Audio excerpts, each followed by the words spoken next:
വലിയൊരു പ്രതിസന്ധി എന്നാണ് നമ്മളിപ്പോൾ പുതിയ കൃഷി തുടങ്ങിയിട്ടുള്ളത്. നമ്മൾ വിളവെടുത്ത ഉടനെ തന്നെ മഴ തുടങ്ങി. അതിൽ കൃഷിയെല്ലാം നശിച്ചു പോയതാണ്. അതിലൊരു 9-10 ലക്ഷം റുപ്യ പോയി. കാലാവസ്ഥ മാത്രം നോക്കിയാലും കാര്യമില്ല, കാരണം ഇതിന് വില കിട്ടുന്നതും കൂടെ നോക്കണം. ഈ സമയത്താണ് ഇപ്പോൾ വില ഉള്ളത്. സ്വീറ്റ് കോൺ കൃഷി ചെയ്ത് മികച്ച വരുമാനം പ്രതീക്ഷിക്കുന്ന ഒരു കർഷകനെയാണ് നമ്മളിന്ന് പാടവും പറമ്പും പ്രേക്ഷകർക്കായിട്ട് പരിചയപ്പെടുത്തുന്നത്. ഇദ്ദേഹത്തെ പ്രത്യേകിച്ച് പരിചയപ്പെടുത്തേണ്ട കാര്യമില്ല. നമുക്കറിയാം, നമ്മുടെ ഒരു മുമ്പത്തെ എപ്പിസോഡിൽ തന്നെ തണ്ണിമത്തൻ, വ്യത്യസ്തമായ ഇനങ്ങളിലുള്ള തണ്ണിമത്തൻ കൃഷി ചെയ്ത കർഷകനാണ് ഇദ്ദേഹം. ജാഷിദ് എന്നാണ് ഇദ്ദേഹത്തിൻ്റെ പേര്. ഒരുപക്ഷെ നമ്മുടെ പ്രേക്ഷകർക്ക് പലർക്കും ഇദ്ദേഹത്തെ അറിയാൻ സാധിക്കും. ഒരുപാട് വ്യത്യസ്ത ഇനം മഞ്ഞ, അതുപോലെ ചുവപ്പ് കളറിലൊക്കെ ആയിട്ടുള്ള വ്യത്യസ്ത ഇനങ്ങളിലുള്ള തണ്ണിമത്തൻ കൃഷി ചെയ്ത ഒരു കർഷകനാണ് ഇദ്ദേഹം. വയനാട്ടിൽ തണ്ണിമത്തൻ കൃഷി ചെയ്ത ഒരു കർഷകനാണ് ഇദ്ദേഹം. ഇദ്ദേഹത്തിൻ്റെ തണ്ണിമത്തൻ കൃഷി വളരെ വലിയൊരു പ്രതിസന്ധിയിലൂടെയൊക്കെ കടന്നുപോയി, വലിയൊരു നഷ്ടമൊക്കെ സംഭവിച്ചു. പക്ഷേ അദ്ദേഹം അതിലൊന്നും തളരാതെ പുതിയ കൃഷികളുമായി ഓരോ തവണയും മുന്നോട്ട് വരികയാണ്. ഇദ്ദേഹത്തിൻ്റെ 4 ഏക്കർ സ്വീറ്റ് കോൺ കൃഷി തോട്ടത്തിലാണ് നമ്മൾ ഇന്നുള്ളത്. അപ്പോൾ അദ്ദേഹത്തിൻ്റെ ഈ ഒരു കൃഷി വിശേഷവും അദ്ദേഹം പ്രതിസന്ധിയെ മറികടന്ന കാര്യങ്ങളൊക്കെ നമുക്ക് ഇന്നറിയാം. അപ്പോൾ കാണാം എപ്പിസോഡ്.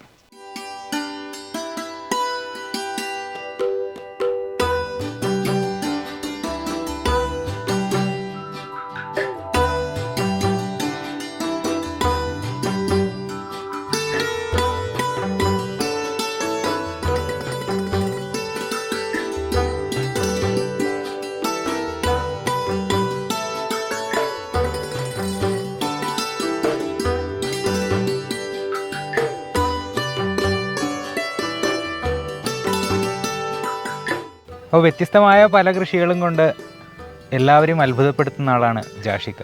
ജാഷിക്ക ഇപ്രാവശ്യം തണ്ണിമത്തൻ, നമ്മൾ കഴിഞ്ഞ ഒരു മുമ്പത്തെ എപ്പിസോഡിൽ നമ്മൾ തണ്ണിമത്തൻ കൃഷി പരിചയപ്പെടുത്തിയിരുന്നു ജാഷിക്കാൻ്റെ. അപ്പോൾ അതുപോലെ തന്നെ നമ്മൾ ഇന്ന് വന്നപ്പോൾ ഇവിടെ കണ്ടത് സ്വീറ്റ് ചോളമാണ്. അപ്പോൾ എങ്ങനെയാണ് ഈ ഒരു സ്വീറ്റ് ചോളം? ഓരോ തവണയും വ്യത്യസ്തമായ കൃഷികളാണ് കൊണ്ടുവരാറ്. അപ്പോൾ എന്താണ് ഈ ഒരു സ്വീറ്റ് കോൺ കൃഷി കൊണ്ടുവരാനുള്ള കാരണം? നമുക്ക് സ്വീറ്റ് കോൺ മുമ്പും ചെയ്തിട്ടുണ്ടല്ലോ. അപ്പോൾ ഇത്രയും വിപുലമായ രീതിയിൽ ആദ്യമായിട്ടാണെന്ന് തോന്നുന്നു അല്ലേ? എങ്ങനെയാണ് ഈ ഒരു സ്വീറ്റ് കോൺ കൃഷിയിലേക്ക് വരുന്നത്? സ്വീറ്റ് കോൺ കൃഷി ഇത് നമ്മൾ തണ്ണിമത്തൻ നട്ട സ്ഥലമായിരുന്നു.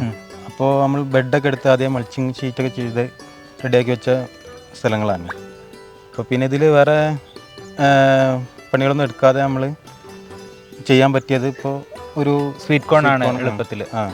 അതാകുമ്പോൾ പിന്നെ വേറെ പ്രത്യേകിച്ച് പണികൾ, ആദ്യത്തെ മുതൽ മുടക്കിന് നമുക്ക് ഒരു കൃഷിയും കൂടി ചെയ്യാൻ പറ്റും. ആ പണിക്കൂലിയിൽ ഇതിലിപ്പോൾ വിത്ത് വെക്കുന്ന പണിക്കൂലി മാത്രമേ വരുന്നുള്ളൂ. പിന്നെ അതിൽ പിന്നെ വേറെ പ്രത്യേകിച്ച് ചിലവുകളൊന്നുമില്ല. അതുകൊണ്ട് പിന്നെ ചെയ്തു അങ്ങനെ. അപ്പോൾ ഈ ഒരു സ്വീറ്റ് കോൺ എന്താ തിരഞ്ഞെടുക്കാൻ കാരണം? സ്വീറ്റ് കോണ് ഇവിടെ എല്ലാവർക്കും നല്ല ഡിമാൻഡുള്ള സാധനമാണ്. ഒരുപാട് ആൾക്കാർ വാങ്ങലുണ്ട്. കഴിഞ്ഞ വർഷം തന്നെ ഉണ്ടായിരുന്നതെല്ലാം നമ്മുടെ നാട്ടിൽ തന്നെ തീർന്നതാണ്. അത് 1 ഏക്കറോളം ഉണ്ടായിരുന്നു. അപ്പോൾ എല്ലാവർക്കും നല്ല ഇഷ്ടമുള്ള സാധനം തന്നെയാണ്, ഡിമാൻഡുണ്ട് ഇവിടെ. അപ്പോൾ ഈ ഒരു സ്വീറ്റ് കോണിൻ്റെ ഒരു കൃഷിയും കാര്യങ്ങളൊക്കെ എങ്ങനെയാണ് കണ്ടെത്തിയത്? അതിൻ്റെ ഒരു കൃഷി രീതി നമുക്ക് വയനാട്ടുകാർക്ക് അധികം പരിചയമില്ലാത്തൊരു കൃഷി കൂടിയാണല്ലോ. അതെ. അപ്പോൾ എങ്ങനെയാണ് ഇതിൻ്റെ ഒരു കണ്ടെത്തിയത്? അത് അങ്ങനെ വ്യത്യസ്തമായി ഓരോന്ന് ചെയ്യാന്നേ ഉള്ളൂ. അത് അറിഞ്ഞിട്ടും ചെയ്യുന്നതല്ല, ചെയ്ത് നോക്കുക. ചിലപ്പോൾ നന്നാവും, ചിലപ്പോൾ പോകും. പക്ഷേ ഇപ്രാവശ്യം കാറ്റടിച്ചിട്ട് കുറച്ച് ചെടികൾ ചെരിഞ്ഞു പോയി. അതിൽ വിളവ് ലേശം കുറഞ്ഞിട്ടുണ്ട്. ഇല്ലെങ്കിൽ കുഴപ്പമൊന്നുമില്ലായിരുന്നു. നമുക്കിതിൻ്റെ ഒരു നടിയിൽ കാലാവധി, അതിൻ്റെ വിളവെടുപ്പ് അതൊക്കെ എങ്ങനെയാണ്? അത് നമ്മൾ വിത്ത് കുത്തിയിട്ടൊരു 90 ദിവസം ആകുന്നതിന് മുന്നേ തന്നെ വിളവെടുത്ത് തുടങ്ങാം. വിത്ത് കുത്തിയിട്ടാണ് ഇതിൽ കൃഷി ചെയ്തത്. തൈകൾ നടാം, അത് പിന്നെ പണി കൂടുതലാണ്. വിത്ത് കുത്തലാകുമ്പോൾ വേഗം പരിപാടി തീരും. ഒരു 90 ദിവസം കൊണ്ട് നമുക്ക് വിളവെടുക്കാം. അതിൻ്റെ ഒരു കൃഷിക്കാലങ്ങൾ എങ്ങനെയാണ്? നമ്മളെങ്ങനെ വളം ചെയ്യേണ്ടത്, അതേപോലെ ഒരു വിത്ത് നമുക്ക് മണ്ണൊരുക്കുന്നത് മുതലുള്ള കാര്യങ്ങളൊക്കെ ഉണ്ടല്ലോ, അതൊക്കെ എങ്ങനെയാണ്? ഇതിൽ മണ്ണ് നമ്മൾ തണ്ണിമത്തന് വേണ്ടിയിട്ട് ഒരുക്കിയിട്ടതാണ്. അതെങ്ങനെയായിരുന്നു? അത് നമുക്ക് വേറെ എന്തെങ്കിലും പ്രത്യേകമായിട്ട് അടിയിൽ ചാണകമോ അല്ലെങ്കിൽ മറ്റു വളങ്ങളൊക്കെ ചേർത്തിരുന്നു? അടിവളം ആദ്യം കൊടുത്തിട്ടുണ്ടായിരുന്നു ഇതിൽ തണ്ണിമത്തന് വേണ്ടിയിട്ട്. അപ്പോൾ ഒരു കൃഷിക്ക് 2 കൃഷിക്കുള്ളത് വേണ്ടിയിട്ടാണ് ആദ്യം നമ്മൾ ചെയ്തിട്ട്. ആദ്യം 2 കൃഷിക്ക് വേണ്ടിയിട്ടുള്ള ചെയ്തിട്ടുണ്ടായിരുന്നു, കണക്കാക്കിയിട്ടു. പിന്നെ നമ്മൾ അടിവളം കൊടുക്കേണ്ട ആവശ്യമില്ല. പിന്നെ ഇതിൽ ചെടി വരുമ്പോൾ തന്നെ പുഴുവിൻ്റെ ശല്യം ഉണ്ടാവും. അപ്പോൾ ഒന്ന് മരുന്നടിച്ചെടുക്കണം. പിന്നെ ഇതിൽ കായ്ക്ക് പുഴുവിൻ്റെ ശല്യം ഉണ്ടാവും. പക്ഷേ നമ്മൾ മരുന്നൊന്നും അടിച്ചിട്ടില്ല. മഴയല്ലേ, അടിക്കാൻ പറ്റൂല. അപ്പോൾ ഇതിൻ്റെ നമുക്കൊരു കൃഷി കാര്യങ്ങളൊക്കെ ഉണ്ടല്ലോ. നമുക്കിപ്പോൾ ഒരു 9 മാസത്തെ കാലാവധി പറഞ്ഞല്ലോ. 3 മാസം 90 ദിവസം. അതെ, 90 ദിവസത്തെ കാലാവധി പറഞ്ഞല്ലോ. അപ്പോൾ ഈ 90 ദിവസം നമ്മൾ ചെയ്യേണ്ട ജോലികളൊക്കെ എന്തൊക്കെയാണ്? നമുക്ക് ഓരോ ടൈമിൽ ഓരോ ചെടി വളർന്നു വരുന്നതിനനുസരിച്ച് ഓരോ ജോലികളൊക്കെ ചെയ്യാനുണ്ടല്ലോ. അതൊക്കെ എന്തൊക്കെയാണ്? പ്രധാനമായിട്ടും ഇതിൽ കളേൻ്റെ പ്രശ്നമാണ് നോക്കേണ്ടത്. കള കൂടുമ്പോൾ പുഴുശല്യം കൂടും. പിന്നെ നമ്മൾ വളങ്ങൾ കൊടുക്കണം, രാസവളം തന്നെ കൊടുത്തിട്ട് ഉള്ളത്. അതൊരു 20 ദിവസം 25 ദിവസം കൂടുമ്പോൾ സ്പ്രേ ചെയ്ത് കൊടുത്താൽ മതി ഇലകളിൽ. അങ്ങനെ കൊടുത്തു. കീടങ്ങൾ വരാതിരിക്കാൻ വേണ്ടിയിട്ടുള്ള അത് ഒരു പ്രാവശ്യം കൊടുത്തുള്ളൂ മരുന്ന്, പുഴുവിനുള്ളത്. പിന്നെ വളങ്ങൾ സ്പ്രേ ചെയ്യുക ചെയ്തത്. ഇതിൽ നമുക്ക് എന്തൊക്കെ വളങ്ങളാണ് നമുക്ക് ജൈവ രീതിയിൽ ഇപ്പോൾ കൃഷി ചെയ്യുകയാണെങ്കിൽ എന്തൊക്കെ വളങ്ങളാണ് ഉപയോഗിക്കുക? നമുക്കിപ്പോൾ ഈ ഒരു മണ്ണൊരുക്കുന്ന സമയത്ത് മണ്ണിന് അടിവളമായിട്ട് എന്തൊക്കെയാണ് കൊടുക്കേണ്ടത്? മണ്ണിന് അടിവളമായിട്ട് കോഴിവളം കൊടുക്കുക, ചാണകം കൊടുക്കുക. അതിന് മുന്നേ ആദ്യം കുമ്മായിട്ടിട്ട് ഒരു 15 ദിവസം മണ്ണ് ഒന്ന് കിടക്കണം. അതിനുശേഷം ജൈവവളം എന്താ വെച്ചാൽ അടിയിൽ കൊടുക്കണം. അതിനുശേഷം പിന്നെ നമുക്ക് വിത്ത് കുത്താം. അപ്പോൾ നമുക്കിങ്ങനെ ഒരു വയനാട്ടിലൊരു വ്യത്യസ്തമായ ഒരു കൃഷി രീതിയാണല്ലോ കൊണ്ടുവരുന്നത്. സ്വീറ്റ് കോൺ എന്ന് പറഞ്ഞാൽ എല്ലാവർക്കൊന്നും പരിചയമില്ലാത്തൊരു കൃഷിയാണ്. നമ്മൾ ഒന്നില്ലെങ്കിൽ കടകളിൽ അല്ലെങ്കിൽ വഴിയോരങ്ങളിലൊക്കെ കച്ചവടം ചെയ്യുന്ന സമയത്താണ് നമുക്ക് ഈ സ്വീറ്റ് കോൺ കൂടുതലായിട്ട് കാണാൻ പറ്റുന്ന ആളുകൾ കൂടുതലായിട്ട് കണ്ടിട്ടുള്ളൂ. എന്താണ് ഈ ഒരു കൃഷി ചെയ്തപ്പോൾ തോന്നിയത്? നമുക്ക് ഈ ഒരു സ്വീറ്റ് കോൺ വയനാട്ടിൽ സക്സസ് ആണോ? വയനാട്ടിൽ കുഴപ്പമൊന്നുമില്ലാലും നല്ല ഉഷാറായിട്ട് തന്നെ ഉണ്ട്. പക്ഷെ ചിലപ്പോൾ ഞാൻ പറഞ്ഞില്ലേ, കാറ്റൊക്കെ അടിച്ചു കഴിഞ്ഞിട്ട് ഇവിടെ ഒരു കാറ്റ് പിടിക്കുന്ന പ്രദേശമാണ്. ഇതെല്ലാം വീണ ചെടികളായിരുന്നു. പിന്നെ രണ്ടാമത് പിന്നെ പൊന്തി വന്നത് അതെല്ലാം. അങ്ങനെ കാറ്റിൻ്റെ ഒരു പ്രശ്നം മാത്രമേ ഉള്ളൂ. അതുപോലെ തന്നെ നമുക്ക് ഇപ്പോൾ സാധാ ചോളം അല്ലെങ്കിൽ മറ്റ് കൃഷികളെക്കാളും നമുക്ക് ഒരു വരുമാനം പ്രതീക്ഷിക്കുമല്ലോ. ഇത്ര ഒരു വലിയൊരു 4 ഏക്കർ സ്ഥലത്ത് കൃഷി ചെയ്യുമ്പോൾ അതിൻ്റെ ഒരു വരുമാനം കാര്യങ്ങളൊക്കെ എങ്ങനെയായിരിക്കും? നമുക്കിപ്പോൾ ഫസ്റ്റ് ഒരു വിളവെടുപ്പ് കഴിഞ്ഞല്ലോ. അപ്പോൾ എങ്ങനെയായിരിക്കും അതിൻ്റെ ഒരു വരുമാനം? ഏകദേശം നമുക്കൊരു ചെടിയിൽ നിന്ന് 1 കിലോ കിട്ടണം. കിട്ടും. അത് ഇതിൽ നമുക്ക് അത്ര കിട്ടിയിട്ടില്ല. 1 കിലോ വെച്ച് കിട്ടുകയാണെങ്കിൽ തന്നെ നല്ലൊരു പൈസ നമുക്ക് കിട്ടും. കാരണം വലിയ മുടക്കില്ലല്ലോ. ഇനി നമ്മൾ ബെഡിൻ്റെ പണികളൊന്നും വേണ്ട, മണ്ണിലുള്ള പണികൾ ഒന്നും ഇല്ല, കള കയറുന്നത് മാത്രം നോക്കിയാൽ മതി. അതുകൊണ്ട് നല്ലൊരു വരുമാനം കിട്ടും. അതുപോലെ തന്നെ ഇതിന് നമുക്ക് ഉപയോഗിച്ചുള്ള വിത്തുകൾ ഏതൊക്കെയാണ്? അത് എവിടുന്നാണ് നമുക്ക് വാങ്ങാൻ കിട്ടുക? വിത്തുകൾ ഞാൻ ഓൺലൈനിലാണ് വാങ്ങിയത്. അത് മിദാസ് എന്ന് പറഞ്ഞ ഒരു കമ്പനീൻ്റെ വിത്താണ് ഇതിൽ വാങ്ങിയത്. പിന്നെ സിഞ്ചന്തേൻ്റെ ഒരു വിത്തുണ്ട്. 2 ഐറ്റം വിത്തുകളാണ് ഇതിലുള്ളത്. ഇതിൽ ഏതൊക്കെ ഇനം വിത്തുകൾ? അങ്ങനെ വ്യത്യസ്തമായിട്ടുള്ള അല്ലെങ്കിൽ ഒരേ ഇനം വിത്തുകളാണോ ചെയ്തേക്കുന്നത്? അത് 2 കമ്പനീൻ്റെ വിത്തുകളാണ്. സാധനമൊക്കെ ഒരേപോലെ തന്നെ ആയിരിക്കും. ഒരേപോലെ തന്നെ 2 കമ്പനീൻ്റെ ആണ്. ഏത് ഇനാന്നുള്ളതുണ്ടോ? അതിന് മിദാസ് എന്ന് പറഞ്ഞൊരു കമ്പനി. മിദാസ് എന്നാണ് അവരുടെ ആ കമ്പനീൻ്റെ ബ്രാൻഡിൽ തന്നെയാണ് ആ വിത്ത് വരുന്നത്. വിത്ത് അങ്ങനെ തന്നെ വരുന്നത്. ഓക്കെ. പിന്നെ സിഞ്ചന്തേൻ്റെ ഒരു ബ്രാൻഡ്. അപ്പോൾ നമുക്ക് എന്താ അതിൽ തമ്മിൽ വ്യത്യാസം എന്തെങ്കിലും ഉണ്ടോ വിളവിൽ? അത് ഇപ്രാവശ്യം അറിയാം. ആദ്യമായിട്ടാണ് രണ്ടും കൃഷി ചെയ്യുന്നത്. കഴിഞ്ഞ വർഷം ഈസ്റ്റ് വെസ്റ്റിൻ്റെ ഒരു വിത്തായിരുന്നു ചെയ്തിരുന്നത്.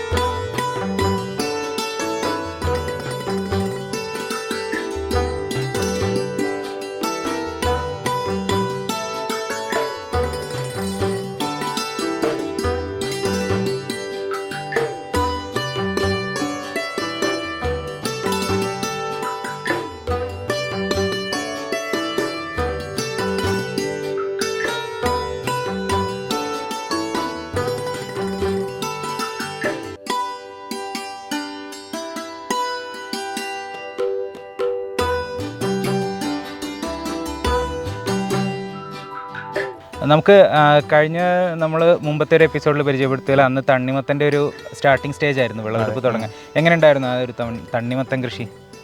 അത് നമ്മൾ വിളവെടുത്ത ഉടനെ തന്നെ മഴ തുടങ്ങി. അതിൽ കൃഷിയെല്ലാം നശിച്ചു പോയതാണ്. ഒരു 10 ഏക്കറോളം ഉണ്ടായിരുന്നല്ലോ നമുക്ക്. എല്ലാം പോയതാണ്. പക്ഷേ അത് പോയി വെച്ചിട്ട് പിന്നെ നമ്മൾ ഒതുങ്ങി നിന്നില്ല. പറ്റുന്ന പോലെ വീണ്ടും ചെയ്തു നോക്കുന്നുണ്ട്. അതിലൊരു 9-10 ലക്ഷം റുപ്യ പോയി. അടുത്ത പ്രാവശ്യം നോക്കാം. അതെ, ഓരോ പ്രാവശ്യവും പ്രതീക്ഷയാണല്ലോ. അതെ. അതെ. അപ്പോൾ നമുക്ക് ഈ പ്രാവശ്യം ഇവിടെ 4 ഏക്കറിലാണ് കൃഷി ചെയ്തേക്കുന്നത് അല്ലേ? ഇതിൻ്റെ ട്രിപ്പ് കാര്യങ്ങൾ നമുക്കതിൻ്റെ നമുക്കിപ്പോൾ ഏകദേശം എനിക്ക് തോന്നുന്നു മഴക്കാലം ആയതുകൊണ്ട് വലിയ നനയും കാര്യങ്ങളൊന്നും കൂടുതലായിട്ട് വേണ്ടി വരില്ല അല്ലേ? ഇതിൻ്റെ ഒരു സാധാരണഗതിയിൽ, അതായത് നമുക്കിപ്പോൾ ഒരു വേനൽക്കാലം മഴയില്ലാത്ത സമയമാണെങ്കിൽ നമുക്ക് അതിൻ്റെ നനയും കാര്യങ്ങളൊക്കെ എങ്ങനെയായിരിക്കും? അത് ഇതിന് കാര്യമായിട്ടുള്ള നനയൊന്നും വേണ്ട. എപ്പോൾ ഒരു 2-3 ദിവസം കൂടുമ്പോഴേക്കൊന്ന് 1 മണിക്കൂർ നനച്ചിട്ട് കൊടുത്താൽ മതി. ട്രിപ്പ് ഉണ്ടല്ലോ, നമ്മൾ ആദ്യത്തെ ട്രിപ്പ്, അത് മോട്ടറൊന്ന് 1 മണിക്കൂർ ഇട്ട് കൊടുത്താൽ മതി. പിന്നെ ഇതിൻ്റെ വന്യമൃഗശല്യം ആണെങ്കിലും എന്തൊക്കെയാണ് നമുക്കൊരു പ്രതിസന്ധികൾ ഉണ്ടാവും ഇതിലിപ്പോൾ ചുറ്റിനും ഫെൻസിങ് ചെയ്തിട്ടുണ്ട്, ഇലക്ട്രിക് ഫെൻസിങ്. അതുകൊണ്ട് തന്നെ മൃഗങ്ങളൊന്നും കയറില്ല, അല്ലെങ്കിൽ നശിപ്പിക്കും. അതുപോലെ തന്നെ നമുക്കിപ്പോൾ ഇത് ഏറ്റവും കൂടുതൽ നമുക്ക് ചിലപ്പോൾ കുട്ടികൾക്കോ അല്ലെങ്കിൽ അവർക്കൊക്കെ ഒരു ഇമ്മ്യൂണിറ്റി കൂട്ടാൻ വേണ്ടിയിട്ടൊക്കെ ആയിരിക്കും ഈ ഒരു സ്വീറ്റ് കോൺ ഉപയോഗിക്കുന്നത് അല്ലേ? അപ്പോൾ അതിൻ്റെ പ്രത്യേകതകളൊക്കെ എന്തൊക്കെയാണെന്ന് പറയാൻ പറ്റും? ഇത് നല്ല ഫൈബർ അടങ്ങിയ ഫുഡാണ്, ഇത് ഭക്ഷണമാണ്. കുട്ടികൾക്കൊക്കെ എല്ലാവർക്കും, മുതിർന്നവർക്കും എല്ലാവർക്കും ആരോഗ്യത്തിന് നല്ല സാധനമാണ്. പിന്നെ നമ്മൾ രാസകീടനാശിനികളൊന്നും ഒന്നുമില്ലാന്ന് തന്നെ പറയാം, ഒന്നും ചെയ്തിട്ടില്ല. ഫസ്റ്റ് ചെടി വരുമ്പോൾ മാത്രം കുറച്ച് മരുന്ന് കൊടുത്തിട്ടുണ്ടെന്നല്ലോ. മറ്റ് അതായത് ഈ സ്വീറ്റ് കോണിലേക്ക്, അതായത് കോണിലേക്ക് ഒന്നും ചെയ്യുന്നില്ല, തൊട്ടിട്ടില്ല. അപ്പോൾ എങ്ങനെയാണ് ഇത് നമുക്ക് ഇതിൻ്റെ ഒരു വിപണി കണ്ടെത്തിയിട്ടുള്ളത്? വിപണി കടകളിൽ കൊടുക്കും, ഹോൾസെയിലായിട്ട് കൊടുക്കും, അല്ലാതെ റീറ്റെയിലായിട്ട് ഇന്നലെ തന്നെ കുറേ ആൾക്കാർ വന്ന് വാങ്ങിയിട്ടുണ്ട്. കുറേ ആൾക്കാർ പറഞ്ഞിട്ടുണ്ട് ഇന്നിപ്പോൾ കൊണ്ടുപോയി കൊടുക്കാനുണ്ട്. ടൗണുകളിലൂടെ ഡയറക്റ്റ് കൊണ്ടുപോയി വിൽക്കുകയാണോ ചെയ്യുന്നത്? എങ്ങനെയാണ്? ടൗണുകളിൽ കടകളിൽ കൊടുക്കണം, പിന്നെ ഒരു വണ്ടിയിൽ കൊണ്ടുപോകണം. അത് ജാഷിക്ക് തന്നെ കൊണ്ടുപോയിട്ട് ഞങ്ങൾ കൂട്ടുകാരെല്ലാവരും ഉണ്ട്. ഓക്കെ. ഇതിൽ എങ്ങനെയാണ് ഇത്തവണയും നമ്മളെ കൂട്ടുകാരെല്ലാം കൂടി എല്ലാവരും ഉള്ള ഒത്തൊരുമ തന്നെയാണ്. ഓക്കെ. അപ്പോൾ നമുക്കിപ്പോൾ അറിയാം, കഴിഞ്ഞ പ്രാവശ്യം നമുക്ക് കൃഷി നഷ്ടമായിരുന്നു. പക്ഷേ അതിലൊന്നും തളരാതെയാണ് പിന്നെയും പുതിയ ഓരോ കൃഷിയായിട്ട് മുന്നോട്ട് പോയി. എന്താണ് നമുക്കിപ്പോൾ ഈ നമ്മുടെ വയനാട്ടിലൊക്കെ ഇപ്പോൾ കർഷകർ ഇങ്ങനെ പറയുന്നതാണ്, നമുക്കൊരു കൃഷി നശിച്ചു, അതുകൊണ്ട് ഇനി ചിലപ്പോൾ അടുത്ത കൊല്ലം കൃഷി എടുക്കുന്നില്ല എന്നൊക്കെ പറയുന്നവരാണ് ചിലരൊക്കെ. അപ്പോൾ എന്താണ് അവരോടൊക്കെ പറയുന്നത്? നമുക്കിപ്പോൾ വലിയൊരു പ്രതിസന്ധി എന്നാണ് നമ്മളിപ്പോൾ പുതിയ കൃഷി തുടങ്ങിയിട്ടുള്ളത്. എന്താണ് പറയുന്നത്? നമ്മൾ ഒന്ന് പോയി വിചാരിച്ചിട്ട് നമ്മൾ മാറിക്കഴിഞ്ഞാൽ പിന്നെ അതിൽ നിന്ന് രക്ഷപ്പെടാൻ നമുക്ക് പറ്റൂല. ഇപ്പോൾ ഇട്ടെറിഞ്ഞ് പോയി കഴിഞ്ഞാൽ അത് പോയത് തന്നെയാണ്. അതിനിപ്പോൾ പോയി വിചാരിച്ചിട്ട് നമ്മളതിൽ തളർന്ന് നിൽക്കരുത്. എന്തെങ്കിലും ചെയ്യാൻ പറ്റുമെങ്കിൽ വീണ്ടും ചെയ്ത് നോക്കുക. നമ്മളെ സമയം ഉണ്ടാവും, അപ്പോൾ രക്ഷപ്പെടും. അതുപോലെ നമ്മുടെ ഇപ്പോൾ ഒരു വിളവെടുപ്പ് തുടങ്ങിയിരിക്കുകയാണല്ലോ, ഇത് എങ്ങനെയാണ്? ഓരോ ദിവസം വിളവെടുക്കുകയാണോ? അതിൻ്റെ ഒരു വിളവെടുപ്പ് പീരീഡ് എങ്ങനെയാണ്? നമുക്ക് ഇവിടെ നട്ട ചെടികളുടെ ഒരു കണക്ക് അനുസരിച്ച് ഓരോ ദിവസം വിളവെടുക്കുകയാണോ? എങ്ങനെയാണ് വിളവെടുപ്പ്? ഇതിപ്പോൾ 2 ഏക്കറായിട്ടാണ് ചെയ്തത്. ഒരു 15 ദിവസം ഗ്യാപ്പിലാണ് ഈ ഭാഗത്തേക്കുള്ളത്. 15 ദിവസം ഇതാദ്യം നട്ടത്, ഇത് 15 ദിവസം കഴിഞ്ഞിട്ട് പിന്നെ നട്ടത്. അത് നമുക്ക് വിളവെടുപ്പ് ക്രമീകരിക്കാൻ വേണ്ടിയിട്ട് എല്ലാം കൂടെ ഒന്നിച്ചാകുമ്പോൾ നമുക്ക് വിൽക്കാനൊക്കെ ബുദ്ധിമുട്ടാവില്ലേ, അതിനെക്കൊണ്ട് അങ്ങനെ ചെയ്യിച്ചു. ഇതിനിപ്പോൾ ഒരാഴ്ച കൊണ്ട് എടുത്ത് തീരും. ഒരാഴ്ച വേണ്ട, 2 ഏക്കർ. അപ്പോൾ ഇങ്ങനെ ദിവസവും വിളവെടുക്കുക? ദിവസവും വിളവെടുക്കും. നമുക്കതിൻ്റെ ഒരു മൂപ്പ് പാകമായ അതൊക്കെ എങ്ങനെയാണ് അറിയാൻ പറ്റുക നമുക്കിപ്പോൾ? അത് അതിൻ്റെ അറ്റത്തുള്ള ഒരു മുടി പോലെ മാരുണ്ടാവും, അത് ഒരു ഉണങ്ങി വന്നിട്ടുണ്ടാവും. അതാണ് അതിൻ്റെ പാകം. അത് കറക്റ്റ് ആ പാകം നോക്കിയിട്ടാണ് ഓരോ ദിവസം പറിച്ചെടുക്കുക. അതെ. ഇത് മൂപ്പ് കൂടിയാലും ടേസ്റ്റ് പോകും. നമ്മളെ സാധാ ചോളത്തിൻ്റെ അതുപോലെ പറ്റൂല. ഉറപ്പായാൽ എത്ര ദിവസം കൊണ്ടാണ് ഒരു ചോളം നമുക്ക് പാകമായിട്ട് വിളവെടുക്കുക? അത് 90 ദിവസം. 90 ദിവസത്തിനുള്ളിലാകും. 90 ദിവസത്തിനുള്ളിൽ പറിക്കാനാകും. ഓക്കെ. അതായത് ഒരു ചെടിയിൽ നിന്ന് നമുക്ക് 1 കിലോ കിട്ടും. കിട്ടേണ്ടതാണ്. എങ്ങനെയാണ് നമുക്ക് ഇതിൻ്റെ ഒരു ഡെയിലി പരിപാലനവും കാര്യങ്ങളൊക്കെ? നമുക്ക് എന്നും കൃഷിയിടത്തിലേക്ക് വന്ന് പരിപാലിക്കേണ്ടത്? എന്നും വന്ന് നോക്കേണ്ട ആവശ്യമൊന്നുമില്ല. ഇതിൽ കാരണം കാര്യമായിട്ടുള്ള നോട്ടങ്ങളൊന്നും വേണമെന്നില്ല. വളം കൊടുക്കുക, മരുന്ന് കൊടുക്കുക, കീടങ്ങളെ ഉള്ള മരുന്ന് കൊടുക്കുക. ഇത് പല സ്ഥലങ്ങളിൽ കൊണ്ടുപോയി വിൽക്കുകയാണല്ലോ, നമുക്ക് ടൗണുകളിലേക്കൊക്കെ കൊണ്ടുപോകുന്നുണ്ട്, അല്ലെങ്കിൽ കച്ചവടക്കാർക്ക് കൊടുക്കുന്നുണ്ട്. അപ്പോൾ ഇതിൻ്റെ ഒരു വിപണിയിലെ വില നിലവാരം എങ്ങനെയാണ് സ്വീറ്റ് കോണിൻ്റെ? ഇപ്പോൾ ഇവിടെ മേപ്പാടി എന്ന സ്ഥലത്തൊക്കെ ഒരു 1.5 കിലോ 100 രൂപക്കാണ് വിൽക്കുന്നത്.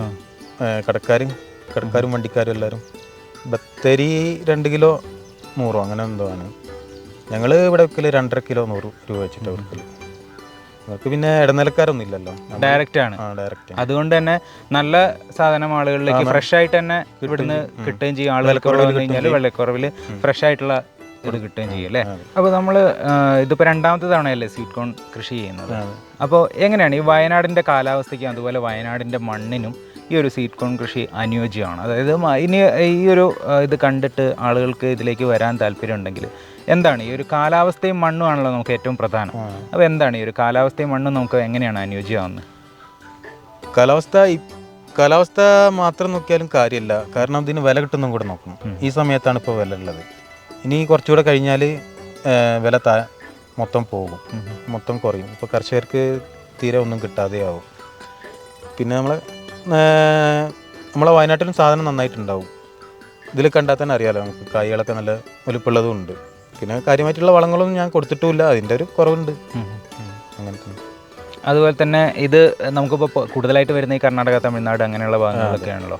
അപ്പോൾ അവിടുത്തെയും ഇവിടുത്തെയും കമ്പയർ ചെയ്യുമ്പോൾ നമുക്കിപ്പോൾ സാധാരണ വിപണിയിൽ നമ്മൾ സാധാരണ വാങ്ങുന്നതാണല്ലോ. അപ്പോൾ എങ്ങനെയുണ്ട് നമുക്ക് ഇവിടുത്തെ ഒരു ഈ ഒരു സ്വീറ്റ് കോണും നമ്മൾ പുറമേ നിന്ന് വരുന്നതും തമ്മിലുള്ളൊരു? അതേ ടേസ്റ്റ് തന്നെയാണ് നമ്മളതും. നല്ല മധുരമുണ്ട്, വേറെ വ്യത്യാസങ്ങളൊന്നുമില്ല. അത് അവർ ചിലപ്പോൾ ഒരു കൂടുതലായിട്ട് കീടനാശിനിയൊക്കെ അടിച്ചു വരുന്ന സാധനമായിരിക്കും, പക്ഷേ ഇവിടെ അത്രയും ഇതില്ല. ആ ഒരു പ്രത്യേകതയാണ് നമുക്ക് എടുത്തു പറയാനുള്ളത് അല്ലേ? അവിടുന്ന് വരുന്ന കായകളിലൊന്നും പുഴു കടിച്ച പാടുകളൊന്നും അങ്ങനെ ഉണ്ടാവില്ല. പക്ഷെ നമ്മളതിൽ ഒരു 10-40% കായകളിലും തലപ്പത്ത് കടിച്ചിട്ടുണ്ടാവും. നമ്മൾ മരുന്നില്ല, അതിൻ്റെ ഒരു ഇതുണ്ട്. പക്ഷെ ജനങ്ങൾ അവർക്ക് കാണാൻ നല്ലതല്ലേ ഇഷ്ടമുള്ളത് എല്ലാവർക്കും. അതെ, അതാണ് ഇതിൻ്റെ ഏറ്റവും വലിയ പ്രത്യേകത അല്ലേ? നമ്മുടെ സാധനം, നമ്മുടെ പ്രൊഡക്റ്റ് എന്ന് പറയുന്നത് വിശ്വസിച്ച് കഴിക്കാൻ പറ്റും. പച്ചക്കും കഴിക്കാനുള്ളത് ഡയറക്റ്റ് എടുത്തിട്ട് നമ്മൾ തന്നെ ഇവിടെ കഴിക്കുന്ന ഇതാണല്ലേ? ഓക്കെ. ഈ ഒരു ഇതിൽ നമുക്ക് ഈ ഒരു കൃഷിയിൽ നമുക്കുള്ളൊരു അനുഭവം ഉണ്ടല്ലോ. അതായത് ഇത്രയൊരു വളർന്ന് നല്ല കരുത്തോടെ വളരുന്നു, അതുപോലെ തന്നെ നല്ല വിളവ് കിട്ടുന്നു. എന്താണ് ഈ ഒരു കൃഷിയിലുള്ള ഒരു അനുഭവം?